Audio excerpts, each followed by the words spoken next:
What's good, Commanders fans, and happy Memorial Day weekend. I will be just saying some players, usually like I always do, 5 players that stood out in OTAs week 2. I know, like B. Mitch says, it's T-shirt and undergarments at this point, so you can't take too much stock into it. A lot of 7-on-7, not a lot of physical stuff, no pads on at this point, but we're in the middle of nothing going on in the season, so we got to talk about something. We got to talk about our team and interact and just have something to talk about and look forward to at this point. So no free agency really much right now or anything going on. Is right in the middle of the off season right now. So let's talk about a couple guys that stood out. And just some notes from week 2. Next week there are no practices scheduled until mandatory minicamp, there's another OTA June 4th and 5th and June 7th, and then mandatory minicamp is June 11th through 13th. One note I will say is that everybody showed up that was able to participate. I mean, other than Jahan Newton, who's injured, other than that, everybody has really showed up for both of the first weeks for OTA, so that is something different from last year. Not saying that it's the end all be all, everybody shows up, but it's just a good sign, something good to see. But let's start out with some of the low-key guys first, and then we'll get to Jaden Daniels, some of the notes that I heard from just, reading and listening to certain podcasts and different things like that. Let's start off with Jordan McGee. So Jordan McGee, once again, he stood out this week. Last week, Logan Paulson was saying that he looked cut up and strong and built, and a lot of the media members were saying that about Jordan McGee, the rookie linebacker, 5th-round pick. We saw how Adam Peters was able to do a good job with late round or middle round linebacker, so we'll see if they can do something like that with Jordan McGee. Zach Selby said there were some positive moments from the linebacker, Jordan McGee, who broke up 2 passes in 3 plays. The rookie still has much to learn, but plays like that show that he is making progress. Also, Logan Paulson and Craig Hoffman said that Jordan McGee was running with the ones. So once again, I know how everybody got caught up with. Emmanuel Forbes was running with the ones too, from what I heard. So a lot of mixing and matching. There's a lot of people playing in different spots. Michael Davis, the corner, was starting last week. Now Emmanuel Forbes was starting. Emmanuel Forbes returning punts. And so a lot of people, they just want to see how people can do in certain situations with, certain other players, chemistry, lineups, looks, mix and match coverages, all kinds of stuff right now. That's what you got to do at this point in OT. So just keep an eye on Jordan McGee. It looks like they really have a plan for him. It looks like they really like him early on, and they really want him to get on the field. So it's another linebacker that's going to get some snaps there in Jordan McGee. So, and that leads me to Jamin Davis, who stood out. John Kump also said on his podcast that Jamin Davis was taking reps as a edge rusher with his hand in the dirt, standing up a couple times. Daryl Tapp, the defensive line coach or assistant coach, said that he was that Jamin did a great job on 1 rep. So that's something to pay attention. Now, if they do, there are 2 linebackers set. That's what I'm saying. Like, now Jordan McGee's going to get snaps too. So it's like, where is Jamin Davis going to get consistent snaps? So now he's not going to get a bunch of snaps at defensive line, but if they can put him at that spot and get some good things out of him, some pass rushing, like he had 3 sacks this past year and 3 sacks the year before. And when he's coming off the edge and just not thinking too much, or as a blitzer, not thinking too much, just getting after the quarterback, that's really that's where he's at his best, honestly. That's where he shows his speed, his 4.4 speed, allegedly a 4.3 speed in his pro day or something like that. But that's where he shows his athleticism, just getting after the quarterback, not thinking too much, just seeing the ball and going after the ball. And Daryl Tapp complimented him on 1 rep. So that's something to take a look at and pay attention to. Of course, I know everybody's making the comparison of Micah Parsons, just kind of his role, not the player, but his role. And I kind of see where they're getting at, where Dan Quinn can use him as a chess piece. Not saying that he's anywhere as talented as Micah Parsons, but if they use him correctly, now I just a lot of people saying the previous regime with Ron and Jack, they just didn't use him enough as a blitzer, as a pass rusher. You look at Pro Football Reference, and how many times he was used as a blitzer. They used him as a blitzer, really hit the most his rookie year with 48 blitzes, 37 blitzes in 2022, 33 blitzes in 2023, where he had 2 hurries in 2021, 3 hurries in 2022, and then 1 hurry in 2023. Like I said, he had 3 sacks in 2023, 3 sacks in 2022. They declined his 5th-year option, so he had 9 pressures in 2022, 4 pressures in 2023, and 5 pressures in 2021. So just some numbers and stats to look at. Let's say if they can get those pressures up to like 15 pressures, the sacks up to 5 sacks.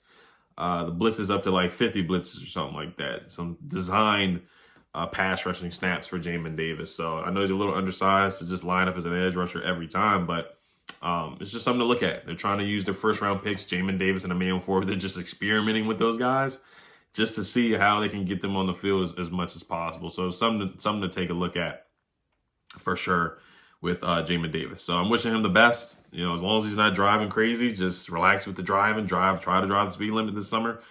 And, you know, just stay locked in for sure. All right, so next is Bryson Tremaine, man. He's getting some buzz here. Let's see if he does make the roster. I know it's going to be tough this year. I mean, really after, Terry, Jahan, and Luke, it's wide open. You know, you got Diami, you got James Crowder, you got Olamide Zaccheaus, you got Kazmir Allen. I don't think he's going to make the roster, but you got Kaz Allen. You got Dax Milne still on the roster, Mitchell Tinsley, who made the roster last year. So Rosemy Jack Saint, didn't hear much about him in the OTAs, but, you know, he had a great rookie minicamp with that catch. But where does Bryson Tremaine, fit in? Can he make this roster? Now, he did get yelled at by Dan Quinn. John Keim said it. Logan Paulson said it. He got yelled at for not coming up too quickly to the line in a 2-minute drill. But, you know, Logan Paulson said he's big, he's fast, and he's physical. So I thought he had a good preseason last year. I think he's talented. And, you know, I think if he doesn't make the practice, well, I think he can at least make the practice squad if he does not make the roster. It's really between him and Mitch Tinsley and Rosemy Jack Saint for the practice squad. Maybe they keep 2 or 3 receivers on the practice squad. I don't think it's necessary to keep 7 receivers on the roster. If it was up to me, I would only keep 6. So the odds are not looking great for Bryson Tremaine, but the fact that people keep pointing him out and saying that he's playing well, it's a good thing. Now he just has to get to the line quicker because Dan Quinn cursed him out. So we'll see what happens with Bryson Tremaine. Zach Ertz is another standout. Logan Paulson said maturity, understands leverage and stacks, details, and not beating you with speed, but beating you with Jason Witten type stuff. Knowing the dark arts of running routes and knowing coverages, knows how to make the throw easier for the quarterback. So we saw the clip of Zach Ertz getting up, jumping pretty high for that touchdown catch from Jaden Daniels. He's supposed to be a security blanket for Jaden Daniels. We know he's possibly a future Hall of Fame tight end with the Eagles. And had a couple good years with the Cardinals, too, with Cliff Kingsbury, too. So we'll see what Zach Ertz does. He's got to stay healthy. He hasn't been able to stay healthy the last couple of years. This most likely is a 1-year kind of thing. We'll see if he gets another deal next year. But if he can stay healthy, I can see like around 40 catches, 5 touchdowns, 500 yards, something like that. I could clearly see that, and I think he would be a great target for Jaden Daniels for sure. Good hands, super talented. So let's see what he can do. You know, he torched us with the Eagles for a couple of years, so hopefully he can bring some of that over here. All right, Terry McLaurin, just having fun, talking trash, cooking Ben St. Juice on that one play. You know, he was like, we got something for that. So I'll just quickly go over Terry. We know what Terry does. We know who he is. Perennial Pro Bowler. I think he's arguably a top 10 receiver in this league. It was disrespectful how people talked about him last year because he had somewhat of a down year. Sam Howell just was not able to give him the football. You just got to give that guy contested catch chances, and Sam wasn't doing that towards the end of the year. A lot of people were souring on Terry. I was like, you guys are just disrespectful. But, yeah, if Jaden can give him chances down the field, Terry will go back to his usual self with 1,200, 1,300 yards, something like that. So, just being a legit receiver, as he always is. A legit number one, which he always is. But he was just being vocal in practice, just being a leader. This is who he is. So I love that. From Terry McLaurin. Jahan Dotson stood out. Terry said that I love when you use your hands like that against press coverage, that they can't stop you. And Jahan Dotson cooked Michael Davis on that one play, the clip where, I wouldn't say he cooked him, but he got open.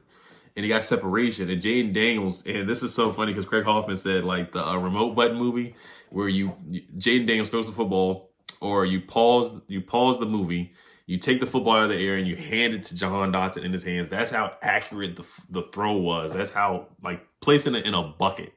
That's what Craig Hoffman said. And you see the clip. Everybody saw the clip. So it's not like we had to be there to see it. Everybody was able to see the clip. It was a perfect pass from Jaden Daniels. Perfect catch from Jahan Dotson. The reason why he got open like that was because he was able to get open against press, something that he has struggled with the past 2 seasons, and physicality a little bit. And Terry McLaurin yelled and said that he did a great job against press and against just being physical. You're so much better when you use your hands. So that's great to hear about Jahan Dotson. Can he have a bounce back year? He's talking about how he's so happy and stuff like that.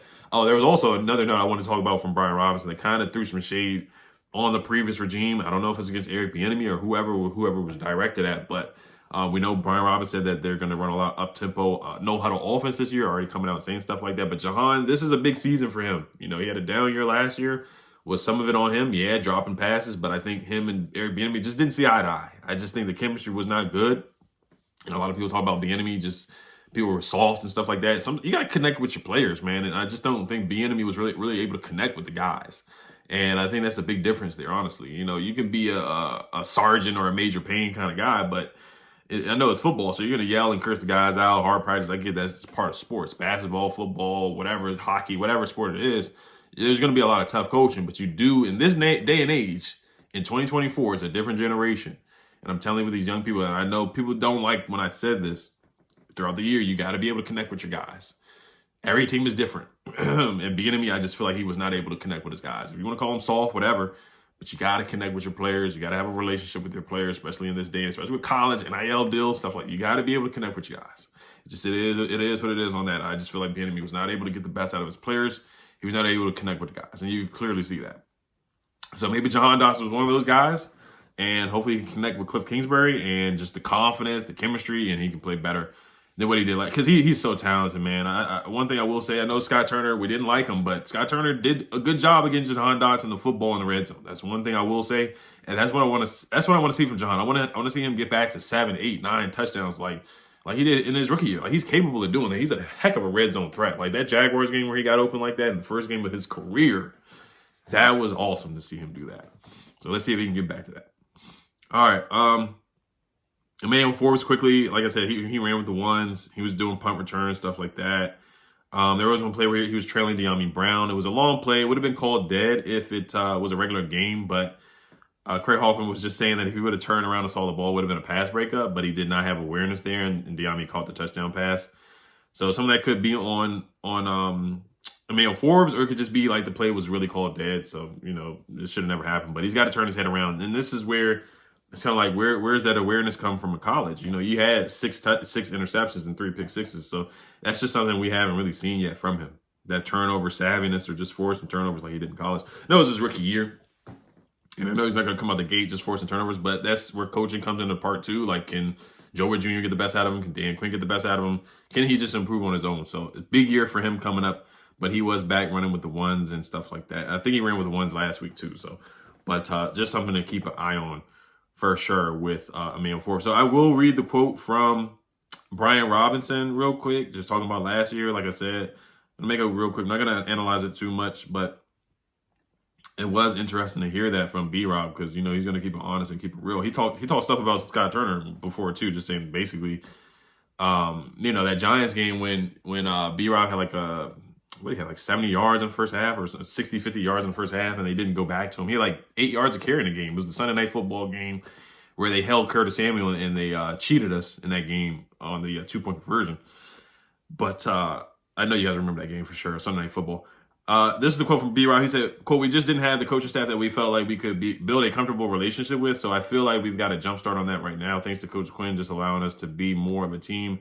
And that's helping us get off to a good start," end quote. So I don't know if that was directed to Ron or just directed to Bieniemy. I don't know who it was, like what really made B-Rob come out and feel the need to say that.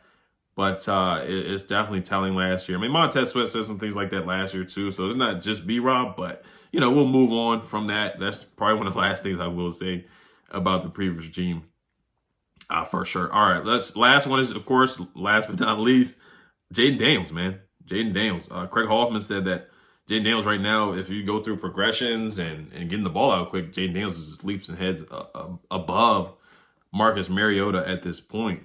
He said that he looks significantly better than Marcus Mariota doing that, going through his processing and getting the ball out quick. So like I said, it's still early, it's still OTAs, but that's really good to hear from your young quarterback. Also, John Conn said he's being smart and aggressive with his passes. He made a nice pass to Zach Ertz and good patience going through his reads and progressions. His feet match his eyes, and that's why he's usually on target. Not a lot of footballs hitting the ground. He said that happened with the previous quarterbacks. And then also when Jaden Daniels was on the plane, when he got drafted, he was standing up for an hour going over the playbook. Also, Bobby Wagner, Jonathan Allen said that Jaden Daniels gets there before him, gets to the practice facility before him. So that is awesome to hear that. Jaden is also quickly picking up installs and is quicker picking things up than Sam Howell per Bram Weinstein. Also getting the ball out quickly. I already said that. The way Jaden is processing and getting the ball out, he looks significantly better than Marcus Mariota doing it per Craig Hoffman. Jaden Daniels looks awesome and darn good. He looks awesome. He said, dang, he looks awesome. Craig Hoffman said that again. Process is good. You can tell he's studying really hard when it's not there. It's, some places like, what are you going to do when it's dead? He's getting the ball away, getting the ball out quick. And he said, hey, I know this coverage. Let me get to the next thing, to the next read. So a lot of people were saying that he doesn't. He's a one-read quarterback coming out of college. A lot of the naysayers were saying that when he came out, and he's proven that he can do more than just one read. Look at the second read, third read. And then I said the remote movie where he drops the ball in the bucket to Jahan Dotson. Craig Hoffman said that too. So nothing but good things from Jaden Daniels so far, man. Just talking about his work ethic. I mean, he should be named the starter pretty soon. I mean, it may happen after the preseason games. We'll see. But we know he's going to start day one. Also, Mikey Sanders still is communicating really, really well in the red zone and taking throws away per Logan Paulson as well. So those are some of the notes right there. Caillou Blue Kelly made a tip pass, and linebacker Anthony Pittman got an interception. And like I said, De'Ami Brown also made an impressive touchdown grab. Although he had to double clutch the pass for Marcus Mariota, he still managed to get both feet in bounds to make the play. Marcus Mariota had a couple good plays as well. He did make that nice pass to Terry McLaurin too, as we saw that clip as well. But those are the standouts. Zach Ertz, Jordan McGee, Jahan Dotson, Jamin Davis, Emmanuel Forbes a little bit here and there, Bryson Tremaine, and then, of course, Jaden Daniels as well. So those are a lot of people ask about Brandon Coleman. They haven't had much to say. I mean, they say that he's playing hard, playing well, but right now at this point, offensive line and defensive line is just not much really to look at because there's a lot of 7-on-7 at this point. So that is the answer for Brandon Coleman. There were some clips of him playing right tackle. So we'll see what happens with that, but this is the time to try guys out, positional flex. I know I don't want to say those two words a lot, but this is where they're trying guys out at different positions. So we'll see what happens with their plan for Brandon Coleman. I know they want him to play left tackle, so we'll see what happens as a competition between him and Cornelius Lucas. Let's see if they bring in somebody else for competition too. I would kind of like to see them sign somebody else too for some competition, but we'll see what Adam Peters' plan is moving forward. I know it was his birthday the other day as well, but let me see if there's any other notes that I want to talk about here. But that's really it. That's really it for right now. That's really it for right now. So, all right, guys, you guys let me know what you guys think. Have a good Memorial Day weekend. Health Commanders, and put something on the grill for sure. Peace.